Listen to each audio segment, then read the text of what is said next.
And I have, as you say, I have just tweeted a message. I've made it clear that I have real concern. আইসিসির গ্রেপ্তারি পরোয়ানার পর নেতানিয়াহুর ভাগ্যে এমন কি ঘটতে পারে? যুদ্ধ অপরাধ ও মানবতা বিরোধী অপরাধের অভিযোগে ইসরায়েলের প্রধানমন্ত্রী বেনিয়ামিন নেতানিয়াহু এবং তার সাবেক প্রতিরক্ষা মন্ত্রী ইয়োব গ্যালোয়েন্টের বিরুদ্ধে শেষমেশ গ্রেপ্তারি পরোয়ানাই জারি করলেন আন্তর্জাতিক অপরাধ আদালত বা আইসিসি। একই পরোয়ানা জারি করা হয়েছে ফিলিস্তিনি স্বাধীনতাকামী সংগঠন হামাসের একজন শীর্ষস্থানীয় নেতার বিরুদ্ধেও। ফিলিস্তিনের গাজায় ইসরায়েলের আগ্রাসন চলার মধ্যে এই প্রথম আন্তর্জাতিক আদালত নেতানিয়াহু বা কোনো ইসরায়েলি কর্মকর্তার বিরুদ্ধে পরোয়ানা জারি করল। দ্য হেগে অবস্থিত আইসিসি বৃহস্পতিবার অনলাইনে এক সিদ্ধান্তে জানান, ইসরায়েলে গত বছরের 7 অক্টোবর হামাসের হামলা এবং এর জের ধরে গাজায় দেশটির গণহত্যামূলক যুদ্ধ শুরুর ঘটনায় নেতানিয়াহু, গ্যালন্ট ও হামাস নেতা মোহাম্মদ দেইফের বিরুদ্ধে অভিযোগ আনা হয়েছে। তবে মোহাম্মদ দেইফকে গত জুলাইয়ে হত্যা করার দাবি করেছে ইসরায়েল। এ অবস্থায় তিনি আদৌ বেঁচে আছেন কি না সেটি স্পষ্ট নয়। যাই হোক, এই 3 জন এখন থেকে আন্তর্জাতিকভাবে তালিকাভুক্ত গ্রেপ্তারি পরোয়ানার আসামি বলে গণ্য হবেন এবং তাদের গ্রেপ্তার করতে আইসিসি ভুক্ত দেশগুলোর আইনি বাধ্যবাধকতা থাকবে। ইসরায়েলি কর্মকর্তারা আইসিসি এর এই পদক্ষেপকে ইহুদি বিদ্বেষী বলে নিন্দা জানিয়েছে। আইসিসি তার সিদ্ধান্তে বলেন, অন্তত গত বছরের 8 অক্টোবর থেকে 2024 সালের 20 মে পর্যন্ত মানবতা বিরোধী এই যুদ্ধ অপরাধে জড়িত থাকার অভিযোগে নেতানিয়াহু ও গ্যালোয়েন্টের বিরুদ্ধে গ্রেপ্তারি পরোয়ানা জারি করেছে তারা।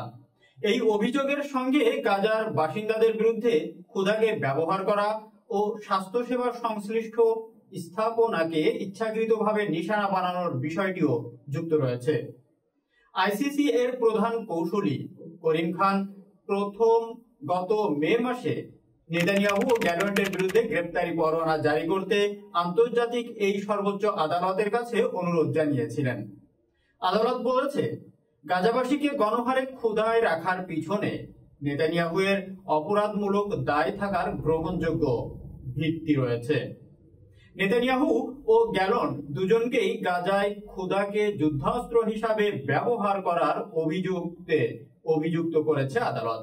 এই বক্তব্যের মধ্য দিয়ে মূলত আদালত গাজায় যুদ্ধ শুরুর পর এখনো পর্যন্ত উপত্যকাটিতে খাদ্য সামগ্রী ও মানবিক ত্রাণ সরবরাহের পদ্ধতিগত উপায়ে বাধা দিয়ে চলার ঘটনাকে বুঝিয়েছেন।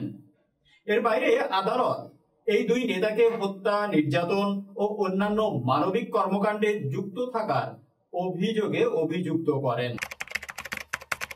নেতানিয়াহু ও গ্যালোয়েন্টের বিরুদ্ধে আইসিসি এর এই পরোয়ানা জারি করার অর্থ হলো গ্রেপ্তার হলে তাদের বিচারের মুখোমুখি করা হবে। তবে যতক্ষণ পর্যন্ত না হচ্ছে ততক্ষণ তাদের বিচার শুরু হচ্ছে না, কেননা নেতানিয়াহু ও গ্যালোয়েন্টের অনুপস্থিতিতে তাদের বিচার করার এখতিয়ার এই আদালতের নেই। গ্রেপ্তারি পরোয়ানা জারির খবর প্রকাশিত হওয়ার পর লন্ডনের কুইন মেরি বিশ্ববিদ্যালয়ের মানবাধিকার আইনের অধ্যাপক ও British Society for Middle East Studies এর ভাইস প্রেসিডেন্ট রাজনৈতিক বিশ্লেষক নেভ গর্ডন আল জাজিরাকে বলেন, আইসিসি এর কাছে এটি একটি জোরালো মামলা এবং ক্ষুধাকে গাজাবাসীর বিরুদ্ধে ইসরায়েলি নেতাদের অস্ত্র বানানোর বিষয়টি প্রমাণ করা মোটামুটি সোজাই হবে। নেভ গর্ডন বলেন, প্রায় 20 বছর ধরে ইসরায়েল ক্ষুধাকে গাজায় অস্ত্র হিসাবে ব্যবহার করছে। আমি মনে করি ইসরায়েলের নেতাদের বক্তব্য ও দেশটির সাবেক বাহিনীতে কর্মকাণ্ডে এর খাদ্যকে অস্ত্র হিসাবে ব্যবহার করার অভিপ্রায় স্পষ্ট এবং আমার ধারণা এটি প্রমাণ করা সহজ হবে। এছাড়া গাজার 36টি হাসপাতালের সবগুলোই ইসরায়েলি বাহিনী নিশানা করেছে বলে উল্লেখ করেন এই অধ্যাপক। আল জাজিরার তথ্য অনুযায়ী উপত্যকাটিতে প্রায় বিরামহীনভাবে চালানো বোমা হামলায় অ্যাম্বুলেন্স ও স্বাস্থ্যকর্মীদেরও নিশানা করা হয়েছে। গর্ডন বলেন, এইসব প্রমাণ আইসিসি এর প্রসিকিউটরদের মামলা পরিচালনা করতে সহায়তা করবে। আদালতে এই পরোয়ানার ফলাফল বাস্তবে দেখা যেতে পারে। বৃহস্পতিবারের আগে নেতানিয়াহু ও গ্যালন যেভাবে বিদেশ ভ্রমণ করেছে, এখন থেকে আন্তর্জাতিক পরিমণ্ডলে এমন সফর করাটা তাদের জন্য কঠিন হয়ে উঠবে, কেননা বিদেশ সফরে গিয়ে গ্রেপ্তারি হতে পারেন তারা। নেতানিয়াহু ও গ্যালন্টের গ্রেপ্তার হওয়ার এমন সম্ভাবনা থাকার কারণ আন্তর্জাতিক অপরাধ আদালতের রোম সনদে 124টি দেশ স্বাক্ষর করেছে। এইসব দেশ সফরে গেলে তাদের গ্রেপ্তার করতে সংশ্লিষ্ট সরকারগুলোর আইনি বাধ্যবাধকতা থাকবে। অবশ্য এই গ্রেপ্তারি পরোয়ানা ইসরায়েলের ঘনিষ্ঠ মিত্র যুক্তরাষ্ট্রে কার্যকর হবে না। দুটি দেশই এই আদালতের সদস্য না হওয়ায় পরোয়ানা মানতে বাধ্য নয়। বাস্তবে নেতানিয়াহু ও গ্যালন যুক্তরাষ্ট্র সফর করলে তাদের ওই আদালতের কাছে সম্ভবত তুলে দেবে না দেশটি।